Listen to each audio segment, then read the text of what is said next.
again. معزز خواتین و حضرات، government college women university Sialkot کے زیر اہتمام منعقد ہونے والی 2 روزہ بین الاقوامی کانفرنس کے انعقاد پر تمام منتظمین کو مبارکباد پیش کرتا ہوں اور اس کانفرنس میں مدعو کرنے پر میں دل کی گہرائیوں سے شکریہ ادا کرتا ہوں۔ آج کا موضوع گفتگو اقبال اور فیض صدائے ماضی و صدائے فردہ ہے۔ دراصل اس مضمون میں بہت وسعت ہے، تاہم میں اقبال کے صدائے ماضی اور ضیائے فردہ پر گفتگو کروں گا، اور میرا موضوع اقبال کی شاعری میں ماضی میں اٹھنے والی صداؤں کا ذکر ہے، اور یہ صدائیں جب اقبال کی شاعری میں آتی ہیں تو کس طرح ہر زمانے کے لیے ضیاء بن جاتی ہیں۔ اقبال کا پیغام آفاقی ہے جو ہر زمانے کے لیے، ہر مذہب کے لیے، ہر ملت کے لیے ہے۔ اقبال کا مخاطب بنی نوع انسان ہے، اور انسان ہمیشہ تکمیل کے مراحل میں رہتا ہے۔ انسانی ترقی کی کوئی انتہا نہیں ہے۔ اقبال اپنے شاہین کو قصر سلطانی کے گنبد کی بجائے پہاڑوں کی چٹانوں پر دیکھنا چاہتا ہے، اور پھر وہ اسی شاہین کو یہ کہتا ہے کہ محبت مجھے ان جوانوں سے ہے ستاروں پہ جو ڈالتے ہیں کمند۔ اور پھر اسی پر اکتفا نہیں کرتا، بلکہ وہ کہتے ہیں ستاروں کے آگے جہاں اور بھی ہیں، ابھی عشق کے امتحان اور بھی ہیں۔ وہ انسان کو عالم لاہوت میں دیکھنا چاہتے ہیں۔ چنانچہ اقبال کی شاعری کسی زمان و مکان تک محدود نہیں، اور اقبال کے ایک مصرعے کے مصداق کہ تو اسے پیمانہ امروز و فردہ سے نہ ناپ، اقبال کی شاعری کو امروز و فردہ کے پیمانے سے نہیں ناپا جا سکتا، کیونکہ اقبال کی شاعری آفاقی ہے۔ میرا موضوع اقبال کی شاعری اور فلسفے میں اٹھنے والی ماضی کی وہ صدائیں ہیں، تاریخ انسانی کے وہ واقعات ہیں جن کی صدائے بازگشت کو اقبال نے اپنی شاعری اور خطبات میں پیش کیا۔ یہ صدائے ماضی ہی نہیں، بلکہ اگر کہا جائے کہ انہوں نے انسانی تاریخ، تہذیب اور تمدن کی ارک ریزی کر کے بنیادی فلسفہ حیات کو پیش کیا، پیغام کو پیش کیا، تو بے جانا ہوگا۔ جیسا کہ مختلف ادوار میں ہونے والے واقعات، مختلف ممالک میں ہونے والی تبدیلیاں اور ان کے اثرات کو انہوں نے اپنی شاعری میں بیان کیا، اور اس طرح ان کا پیغام آنے والی نسلوں کے لیے مشعل راہ ہے۔ اب دیکھیں کہ حضرت ابراہیم اور حضرت اسماعیل کے باہمی تعلق کو ایک لفظ میں بیان کرتے ہیں، اور ایک لفظ میں اس تعلق کو بیان کر کے معراج تک پہنچا دیتے ہیں۔ جب وہ کہتے ہیں کہ یہ فیضان نظر تھا یا کہ مکتب کی کرامت تھی، سکھائے کس نے اسماعیل کو آداب فرزندی، تو فیضان نظر کی صدا کو وہ ہم تک پہنچاتے ہیں۔ اسی طرح وہ آتش نمرود کی بات کرتے ہیں، تو ہر مقام پر جہاں حق کی مخالفت کی گئی وہ آتش نمرود کا درجہ پاتی ہے، اور پھر اس کو گل و گلزار کرنے کے لیے ایک ہی لفظ کا استعمال کرتے ہیں، اور وہ ہے عشق، جو بے خطر کود پڑتا ہے آتش نمرود میں، اور عقل ہے محو تماشائے لب بام ابھی، پھر فاران کی چوٹیوں سے اٹھنے والے نور کی شعاؤں کا ذکر کرتے ہیں۔ وہ نور یعنی نور محمد مصطفیٰ صلی اللہ علیہ وآلہ وسلم، جن کے فیض سے ہم سب کے سینے منور ہیں، ہماری روح معطر ہے، اور ہماری ہی نہیں بلکہ تمام دنیا کی رونقیں، تمام دنیا کی محفلیں، تمام دنیا کی روشنیاں آپ کے دم سے ہیں۔ اور آپ کہتے ہیں کہ نہ کلیم کا تصور، نہ خیال طور سینہ، میری آرزو محمد، میری جستجو مدینہ۔ در نبوت اور رسالت کے وہ واقعات جو ہم نے کئی دفعہ پڑھے، اور پھر جب اقبال نے ان واقعات کو اپنی شاعری میں بیان کیا تو ایک نئے معنی کے ساتھ وہ ہم پر آشکار ہوئے۔ اقبال کی شاعری میں جا بجا سلطنت اسلامیہ کی جاہ و عظمت اور رسول پرستی کا ذکر ملتا ہے، تو زوال امت مسلمہ کی وجوہات پر بھی گفتگو ہوتی ہے۔ وہ صحرائے عرب کے شتربانوں کی تمدن آفرینی کا ذکر بھی کرتے ہیں، تو اسلامی سلطنت کے سربراہوں کی بادشاہی میں فقیری کا بھی ذکر کرتے ہیں، جنہوں نے عرب کے لکودک صحرا سے نکل کر ایران کی سلطنت کو الٹ دیا اور اس پر اسلام کے جھنڈے گاڑ دیے۔ اور اسی طرح وہ یہ بھی ذکر کرتے ہیں کہ کس طرح بحر ظلمات میں گھوڑے دوڑا دیے،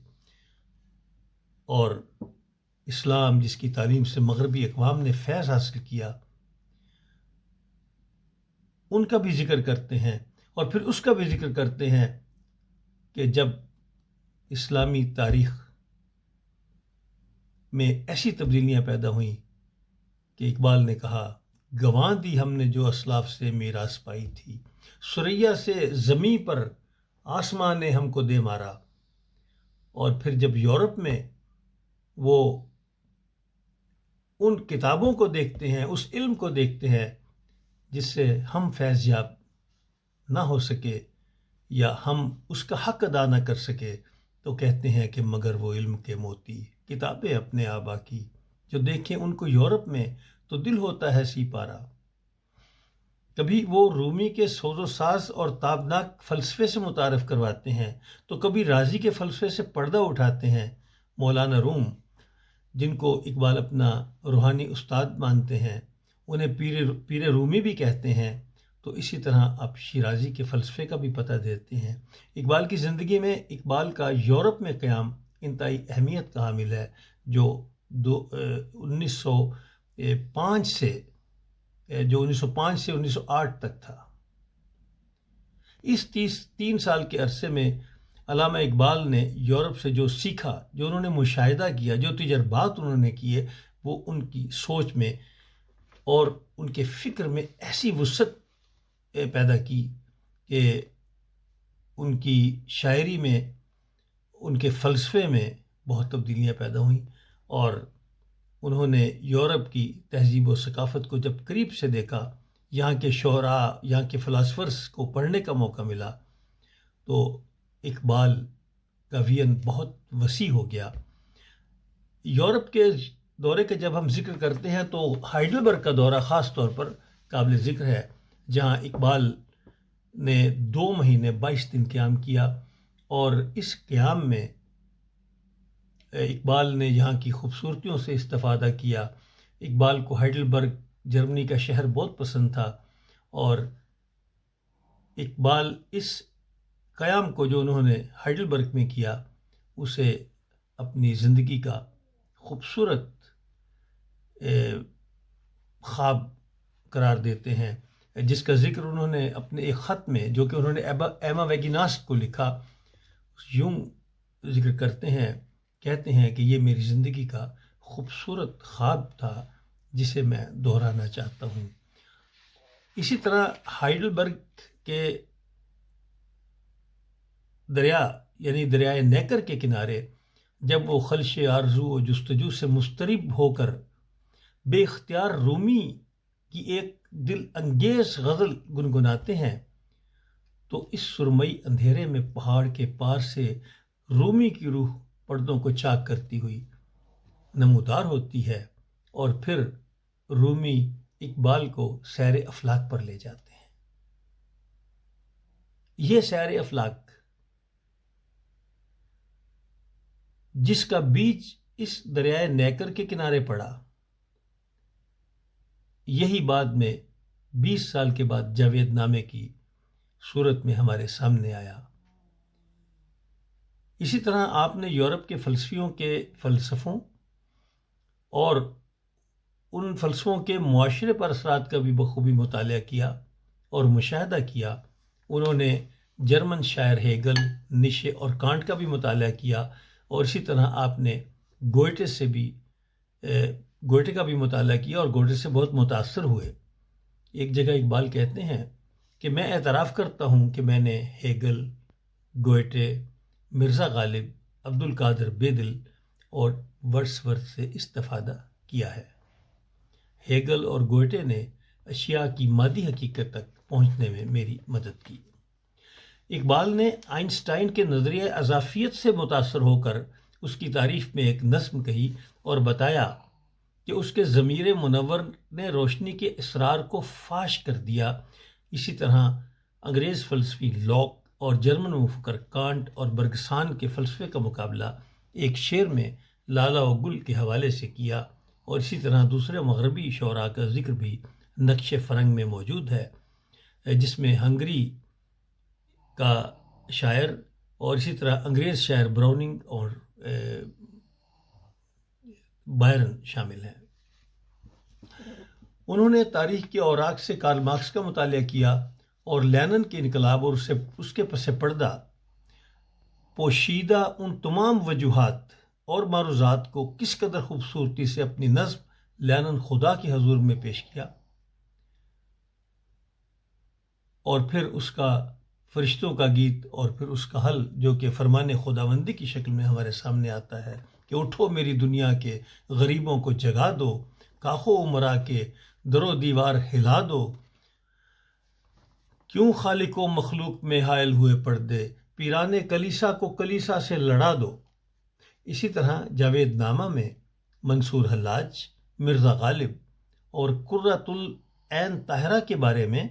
بھی آپ نے لکھا اور کہا کہ انہوں نے گردش دوراں کو بہشت بری پر ترجیح دی، اس لیے کہ ان کی زندگی سوز دروں سے عبارت تھی۔ یہ سوز دروں پر ہم بعد میں بات کریں گے۔ اب میں آگے چلتا ہوں کہ اقبال نے اسپین کے مسلمانوں